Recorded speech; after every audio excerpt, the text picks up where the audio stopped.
You such a fucking hoe, I love it. I know. Halo Bang, maaf ganggu nih. Kira-kira sih boleh wawancara nggak? Boleh Bang. Mengenai tugas PKN nih. Perkenalan dulu ya. Nama saya Gusti Jaki Agus Harjo. Kuliah di Universitas Singapura Bangsa Karawang, Fakultas Agama Islam, Prodi Manajemen Pendidikan Islam. Jadi gini Bang, tugas PKN. Oke Bang, nih kalau saya boleh tahu nama Abang, jurusan Abang kuliah di mana, dan segala macam boleh disebutin? Boleh. Jadi nama saya Fitzal. Saya dari Prodi Teknik Elektro dari Universitas Pendidikan Indonesia. Menurut Abang nih, implementasi nilai-nilai kewarganegaraan gimana sih? Bagaimana sih? Kalau menurut saya sih ya, implementasi Pancasila saat ini tuh di khususnya kalangan anak muda itu lumayan diimplementasikan karena dilihat misalkan contoh dari acara 17 Agustusan kemarin, Dirgahayu Republik Indonesia ini banyak anak muda yang melakukan aktivitas atau melaksanakan kegiatan pada acara ulang tahun Republik Indonesia ini. Betul. Lalu di kalangan politik saat ini Pancasila juga kadang tidak terlalu dilaksanakan. Contohnya seperti pada Pancasila yang ketiga, yaitu Persatuan Indonesia. Betul. Itu juga tidak semua kalangan politikus mengimplementasikan nilai-nilai Pancasila. Betul. Lalu juga di Pancasila yang kelima, keadilan sosial bagi seluruh rakyat Indonesia. Contohnya saat ini banyak kasus-kasus hukum yang menjerat beberapa orang yang berkriminal namun tidak sesuai hukumannya dengan apa yang sudah dilakukannya. Itu aja. Kan implementasi sudah nih. Ada lagi nih Bang nih, aktualisasi kewarganegaraan. Menurut Abang bagaimana? Menurut saya ya, aktualisasi kewarganegaraan, contohnya banyak tenaga kerja asing itu dari luar masuk ke Indonesia. Itu tuh padahal kita sendiri tuh butuh yang namanya pekerjaan dari beberapa orang juga. Nah, dari tenaga kerja asing ini banyak masuk Indonesia lalu diterima dengan mudahnya, padahal pribumi sendiri tuh butuh juga pekerjaan yang ada. Untuk kedepannya juga lapangan pekerjaan buat yang lain juga diperbanyak, kecilkan untuk tenaga kerja asing, bahkan tidak ada. Jika memang membutuhkan, langsung saja ke pribumi. Gitu aja. Aktualisasi sudah nih. Terus demokrasi kewarganegaraan. Jadi demokrasi kewarganegaraan ya, demokrasi itu dimana kebebasan setiap warga atau rakyat dibebasin untuk melakukan hal-hal yang dilindungi oleh negara. Jadi demokrasi kewarganegaraan itu contohnya tuh negara ngejamin rakyatnya untuk misalnya ngambil kepercayaan atau agama yang ada, terus tidak membeda-bedakan atau diskriminasi. Udah itu aja. Cukup saya tahu. Waalaikumsalam warahmatullahi wabarakatuh. Saya Gusti Jaki Agus Harjo, Prodi Manajemen Pendidikan Islam dari Fakultas Agama Islam. Saya di sini mau mewawancari Abang. Apa boleh? Boleh lah, masa kagak. Nah, kalau saya boleh tahu Bang, Abang dari fakultas mana? Dari prodi apa, fakultas apa? Gue dari Prodi Ilmu Hukum, Fakultas Hukum. Nah, saya ingin mewawancarai dengan menurut Abang nih, implementasi nilai-nilai kewarganegaraan itu bagaimana sih Bang? Secara implementasi ya, nilai-nilai kewarganegaraan. Berarti itu hubungannya kan sama Pancasila, ya kan? terus UUD 1945 itu NKRI sama Bhinneka Tunggal Ika atau biasa kita sebut itu 4 pilar ya kan yang ngejaga si keutuhan Indonesia ini ya kan. Itu 4 pilar itu saling mengikat gitu satu sama lain secara nilai filsafat, nilai-nilai kewarganegaraan, nilai-nilai sosiologis dan lain-lainnya itu dipegang sama 4 pilar ini gitu kan. Pancasila sendiri kalau memang ditanya implementasinya gitu kan, itu kan ada sila-silanya gitu kan. Satu, sila apa nih? Satu, Tuhan Yang Maha Esa. Tuhan Yang Maha Esa. Dua, Manusia yang adil dan beradab. manusia yang adil dan beradab. Tiga, Persatuan Indonesia. persatuan Indonesia. Empat, Manusia yang dipimpin oleh hikmat, kebijaksanaan dalam bermusyawarah perwakilan. oke. Lima, Keadilan sosial bagi seluruh rakyat Indonesia. itu kan saling mengikat. Satu, berpegang teguh kepada nilai-nilai agama, ya kan. Di situ kan mengajarkan bahwasannya ya Indonesia harus hidup bermasyarakat gitu, bahwasannya kita sebagai manusia harus memanusiakan manusia lain, gitu, ya kan.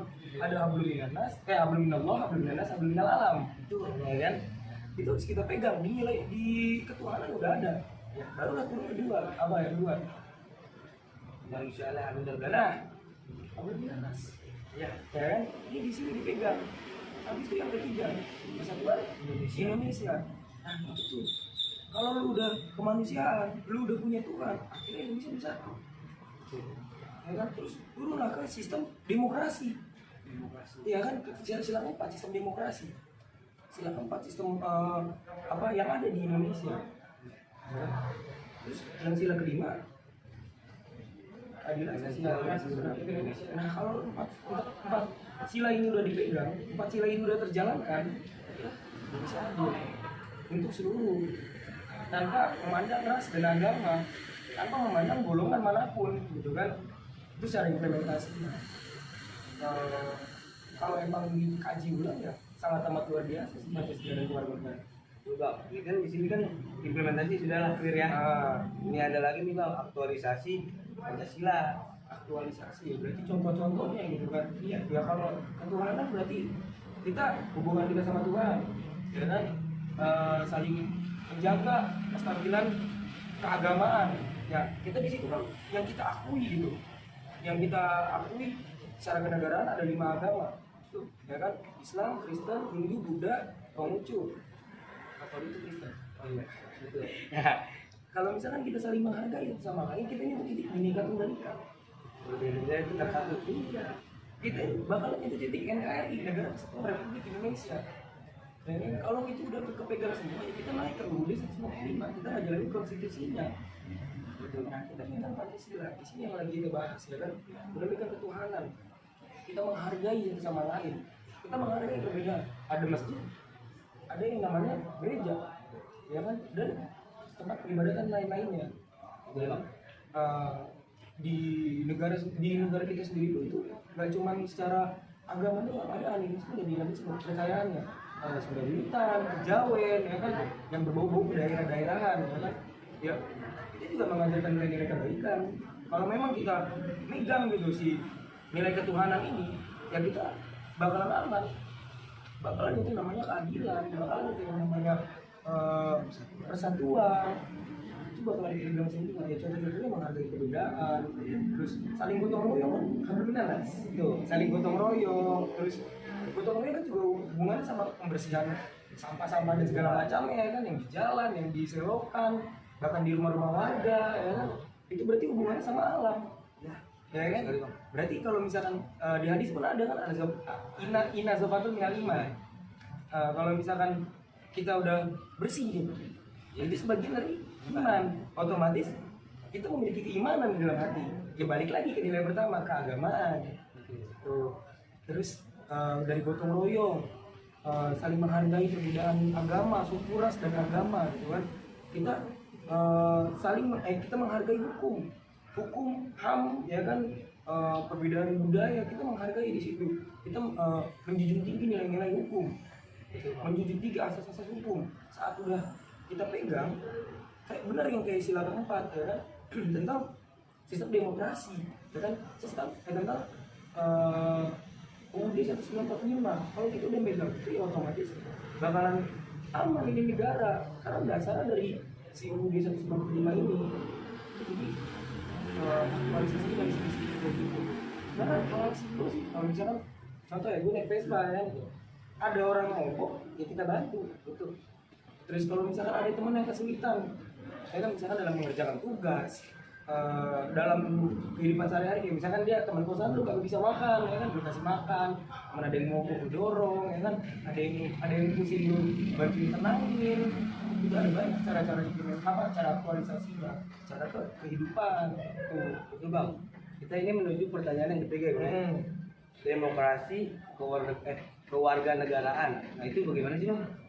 Menurut gua ya itu harus dijunjung tinggi gitu kan, udah ada di sila keempat, ya kan, udah ada di sila keempat, bahkan di 4 pilar kita bahas gitu kan, bahwasannya UUD 1945 itu kan demokrasi gitu kan, UUD 1945 tambah lagi Pancasila, NKRI dan Bhinneka Tunggal Ika, ya itu kalau kita gabungkan nilai-nilai tersebut gitu kan, ya otomatis kita akan menjurus kepada sistem demokrasi, saling menghargai satu sama lain gitu kan, tidak ada yang namanya perbedaan dalam ingin mencapai tujuan gitu kan. Misalnya contoh ada sistem pemilihan, kita nggak bisa menyekat satu sama lain gitu ya, bahwasanya kita memiliki hak yang sama di dalam pandangan hukum, ya kan, kita memiliki hak yang sama, equality before the law, equality before the law. Jadi semua itu sama di pandangan hukum. Nggak ada yang namanya lu misalkan lu hitam, lu putih, lu kuning, lu merah, lu coklat, itu nggak ada. Yang namanya demokrasi, ya udah semua sama rata. Siapapun itu, suaranya presiden, suaranya profesor, sama suaranya preman pasar, itu sama. Suaranya profesor sama suaranya narapidana itu sama. Suaranya orang-orang yang di anggota DPR sama suara yang mahasiswa dalam hukum politik itu sama. Dalam sistem pemilihan demokrasi itu sama. Jadi nggak ada nih pandangan bahwasannya demokrasi itu untuk suatu golongan doang, enggak, itu nggak bisa. Demokrasi itu untuk kita semua. Demokrasi itu untuk menjaga kestabilisan bangsa kita, untuk menjaga kestabilan negara kita gitu, agar tidak adanya kesenjangan sosial terjadi di sini gitu kan. Tapi benar kata tadi yang pemateri yang sebelumnya, ya wawancara yang sebelumnya, bahwasanya demokrasi ini sudah mulai hilang ya. Gue sendiri pun menyadari itu gitu kan, kadang gue didiskriminasikan gitu. Kenapa? Ya kan style gue kan santuy gitu kan ya, nggak ada yang kayak gue pakai jas atau gue pakai dasi, nggak memunculkan gitu kan. Gue nggak memberikan bahwasannya pandangan kalau gue itu anak hukum atau gue tuh orang yang terpelajar gitu ya. Gue berpikir bahwasannya gue pengen jadi masyarakat gitu, gue pengen jadi masyarakat biasa.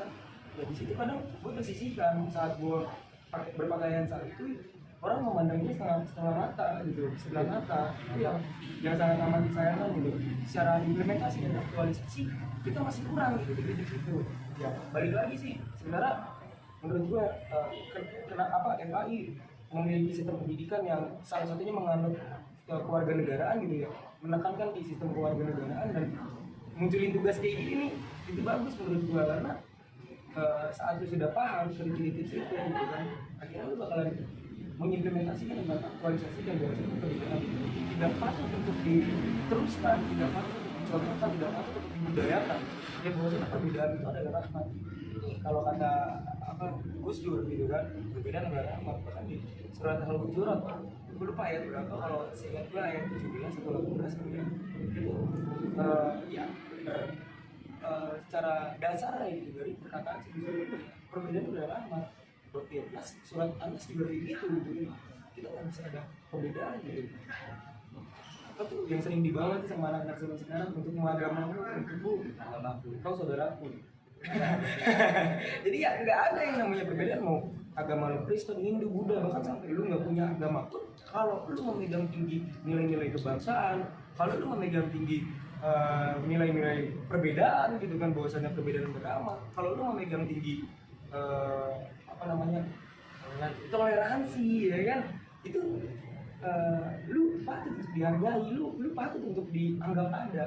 Kalau misalkan lu ateis kayak gitu ya, lu nggak bisa membeda-bedakan ya, sama-sama bangsa Indonesia, di KTP lu masih Indonesia gitu kan ya, tetap aja sama, kita saling menghargai sama lain, nggak bisa tuh namanya perbedaan. makanya sistem demokrasi, aktualisasi dan implementasi dari kewarganegaraan, khususnya Pancasila, ya kan, Bhinneka Tunggal Ika, terus NKRI, UUD 1945 itu udah nggak bisa dihilangkan lagi, dan bahkan itu harus ditegakkan gitu kan ya. Kenapa namanya 4 pilar gitu kan, bahwasanya bangunan itu berdiri karena pilarnya gitu. Bangunan itu berdiri karena tiang-tiang yang menyokong bangunan tersebut. Kalau misalkan tiang-tiangnya aja udah runtuh, kita contohkan runtuh satu, Pancasila kita runtuhkan, ya UUD 1945 nggak berdasar, ya kan, nggak ada pengkerucutan di situ kan. Pancasila itu kan dia pengkerucutannya di UUD, di NKRI, sama di Bhinneka Tunggal Ika gitu kan. Kalau salah satunya gitu kan dihilangkan, berarti hancur. Bentuk implementasi dari Pancasila ya itu Bhinneka Tunggal Ika, NKRI sama UUD. Bentuk implementasi dan bentuk aktualisasi di situ. Makanya 4 pilar ini penting untuk ditekankan, penting untuk dipelajari, dan penting untuk diimplementasikan dan aktualisasikan. Tuh. Oke, makasih ya Bang. Karena wawancara sudah selesai. Masih Assalamualaikum.